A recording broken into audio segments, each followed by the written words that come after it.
Are you ready? Yeah! Ready or not, the first day of school is almost here. And well before the first bell rings, work is already on the way to welcome our students back to the Providence Public Schools. Welcome to another episode of Beyond the Bell with Dr. Javier Montañez, your superintendent here in the Providence Public School. We're celebrating the first day back to school, and we're all excited. But even with that excitement, it can be a little hectic. So here are a few things that we need you to know. Let's start with the basic. The first day of school for students is Tuesday, August 25th. You can also access your schedules on Skyward. While you're there, please make sure you complete our yearly forms. I was able to catch up with some of our students during the back-to-school celebration. Here's what they're looking forward to this school year. I have Miss Richardson, and she's the most funnest 5th grade teacher. I like history. I am a little bit excited about math, like some stuff. I am very excited for gym. And recess. Come on, you two. And read. Seeing my friends. Yeah, me too. I'm excited for making new things. I met her in school. Yeah? She's my best friend. That's awesome. So other people can meet their best friends in school too. Yeah, like her. Start time can vary by school, so please check your school bell time on our website, providenceschools.org, under the school sections. So you marked August 25th as your first day back to school for our students. If your child's taking a bus, here are a few things that you need to know. Before that first bell rings, bus drivers and monitors are already preparing, checking routes, getting buses ready, and making sure they're prepared to welcome students. Hi, buddy. Every kid is family to me. Everyone. I treat them all like they was mine. That feeling is why the first day can be emotional for bus drivers and monitors too, especially when a student is riding for the first time. I want to cry when they cry. Because you want to make sure you can reassure them that they are in safe hands and that we're going to take care of them. Getting students to and from school safely takes everyone playing their part.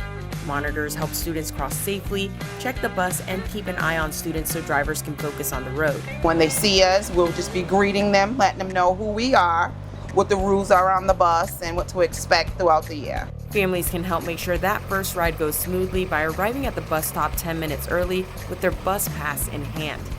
If a student misses the bus in the morning, families should bring them to school, and the transportation team will bring them back at the end of the day. For kindergarten through 3rd grade students, a listed parent or guardian must be there to pick them up. If they miss their bus stop, do not get off at this stop, or a parent, guardian would not be at the bus stop. Your child will be returned to the bus yard here at 3 Rycom Way, and you will be contacted by somebody in this office to pick up your child here. Families can use the First View app to track their child's bus and will get an alert if a bus is more than 10 minutes late in the morning or 15 minutes late in the afternoon. Previously, families received late bus notices on Parent Square, but that will end after October 2nd. This is why we are encouraging all parents and guardians to download the First View app. So as families get ready for day one, the transportation team reminds you to arrive early, be patient, and stay safe. I told parents to trust me. They're gonna be good, they're gonna be safe. That's why I'm here, to make sure my children are safe. You can always call the transportation office for any questions that you may have. High school students can pick up their RIP-the bus passes on the first day of school. They will be able to ride the bus without a pass for the first week of school. Let's talk about something that's going to get more attention than school lunch, and that is the cell phone. Remember, a new state law went into effect prohibiting students from using cell phones and personal electronic devices in class to keep them focused on learning. There are exceptions for students with IEP, medical conditions, and language access supports. Each school has their own individual plan on what to do with the cell phones and when they may be used in school. That being said, I will highly suggest that families should have conversations with their children about the recent change.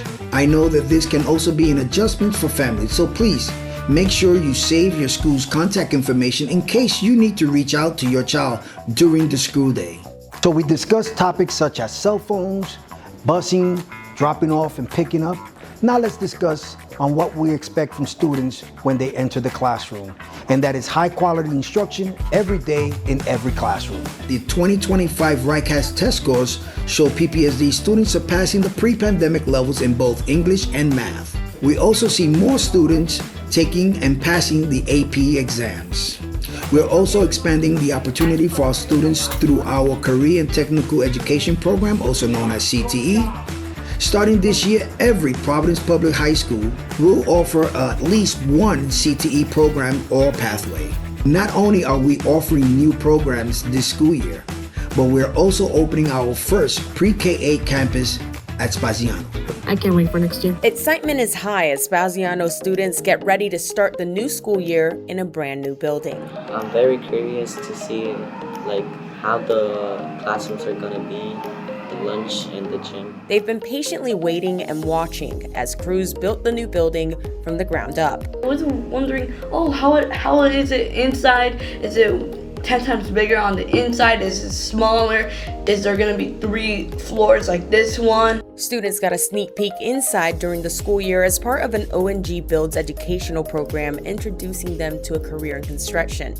As you might expect, they came with a lot of questions. The construction wanted to hire me because I was asking really good questions. I was asking, what does this wiring do that's in the ceiling before they cover it up? And then they were explaining to me what they do and what's their purpose. While construction was still underway, students could already see what was taking shape.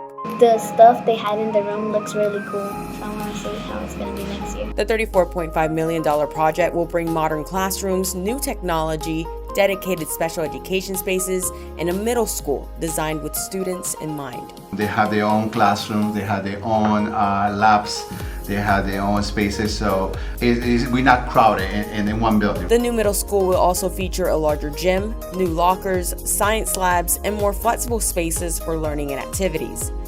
And with more space, modern facilities, and a school designed to bring elementary and middle school students together on one campus, the principal says the impact will go beyond the building itself. I think that it's going to be beneficial in the long run. Attendance is going to improve, the family's excited to be here, so the more we have the kids in the classroom, the more they will learn. The Spaziano School will be the first PK-8 campus to open as part of the Providence Public School District's $1 billion facility improvement plan for all students to have access to new or like new buildings by 2030. A lot of students from other schools that are going to 6 or 7 or 8, and they're gonna go over there and be like, wow, this is a brand new school. All of this stuff is new and stuff. Work is currently underway on future PK-8 campuses at Harry Kazarian, Mary Forwardy, Robert Kennedy, Alfred Lima and Gilbert Stewart, Asa Messer and West Broadway, as well as several other future projects. But before students return, there's still work to be done. Across the district, facility teams have spent the summer painting, making renovations, cleaning, and putting the final touches to be ready for the first day of school. And this is the result. Everything is clean, everything is safe for everybody. While there is some excitement about returning back to school, it can also have some student getting anxiety. So here's what you can do. If your child is feeling nervous, please make sure you listen and acknowledge how they are feeling. Talk it out, and if you can, maybe do some test runs to try to reduce some of that anxiety. Every school will also have school counselors and school-based mental health professionals like social workers and psychologists ready to help and support. We also partner with several community agencies like the Providence Center, the Family Services of Rhode Island, and C3 Wellbeing. Every student also has access to online therapy through Hazel Health. Staying on health, schedule your child's physical, and make any updates on your child's medical plans. If a student has asthma, allergies, or uses an EpiPen, please complete the forms and submit as soon as possible.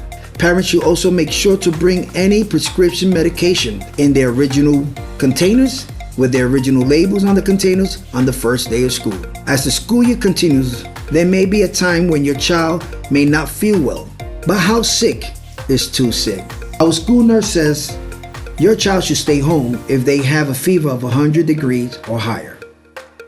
If they are showing flu symptoms like fever, coughing, vomiting, rash, or sore throat, or if they have 2 episodes of diarrhea in the morning.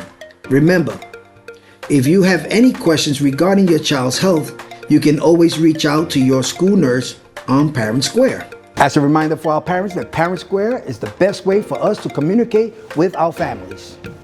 It will send you message via text, emails, or app notifications. Teachers will also use it for two-way messaging with family.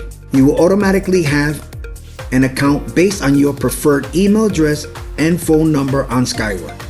Families should log in to update their preference on when and how you are being notified.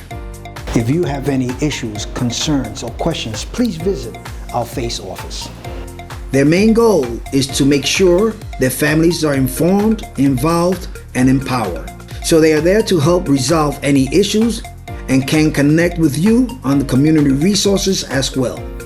You can visit them on the first floor at 797 Westminster Street or call them at 401-456-0686. As we come to the end of the Beyond the Bell session, I would like to remind our families that we are back to local control, and I get the question, what's going to change? And I would like to remind our families that nothing should change. First day of school and how we move forward will continue with the focus on student and student outcome and making sure that our students receive every possibility to be successful in our school district. I and you should be excited of what's to come in Providence and what this year brings for us. The excitement is there, the momentum is there, the work is there. Let's do this together, and we know that we will come out to be champions at the end of the day if we do this work together. Thank you.